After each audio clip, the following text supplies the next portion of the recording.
पवन बाबू, हमें तुम पे गर्व है। एक छोटे से गांव से निकला हुआ पवन सिंह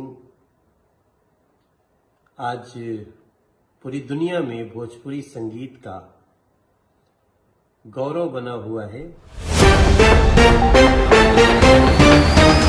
नमस्कार दोस्तों, भोजपुरी के एक पावर स्टार पवन सिंह का एक गाना है जहाँ दोस्तों आरा की हवेली, जहाँ दोस्तों अनुपमा यादव और पावर स्टार पवन सिंह गाए इस गाने को। और इस गाने को लेकर मनोज तिवारी की तरफ से आ रही है बहुत बड़ी खबर। जहाँ दोस्तों मनोज तिवारी ने इस गाने पर बहुत बड़ा बयान दे दिया है। तो क्या खबर पूरी जानकर बताएंगे इस वीडियो में। तो लास्ट तक मैंने इस वीडियो में, अगर आप मेरे चैनल पर पहली बार आए तो वीडियो को दिल से लाइक कर चैनल को सब्सक्राइब कर साथ साथ इस वीडियो को दूर दूर शेयर कर देना अपने दोस्तों में। जय दोस्तों, अगर आप पावर स्टार पवन सिंह के सच्चे वाले फैन है तो अपना कीमती राय जरूर बताना कमेंट बॉक्स में। जय दोस्तों, पावर स्टार पवन सिंह के इस नए गाने आरा की हवेली जय दोस्तों बहुत ही बेहतरीन उपमा यादव ने गाई। इसमें फिर आकांक्षा दुबे, जहाँ दोस्तों वही आकांक्षा दुबे जिनकी मौत हो गई है। जहाँ दोस्तों इस गाने उसकी मौत से पहले गाने को बनाया गया था इस गाने का जहाँ दोस्तों, और अब रिलीज कर रहा है इस गाने को। इस गाने को लेकर मनोज तिवारी ने कह दी बहुत बड़ी बात। जहाँ दोस्तों मनोज तिवारी ने कहते हुए कि पावर स्टार पवन सिंह एजे से शुरू वाला पावर एजे खत्म हुई। जहाँ दोस्तों मनोज तिवारी ने भी कह दी और पावर स्टार पवन सिंह के आगे होना जहाँ दोस्तों मुमकिन है नामुमकिन है। पावर स्टार पवन सिंह एक से एक बढ़कर नए गाने जहाँ दोस्तों और अपने फिल्मों को लेकर चर्चे में बने होते हैं। जहाँ दोस्तों मनोज तिवारी ने कहते हुए बहुत बड़ी बात कर दी है। तो आप लोगों को क्या मानना है नीचे कमेंट बताइए। बाकी मैं मिलूंगा आप लोगों से नई वीडियो। जय हिंद, वंदे मातरम।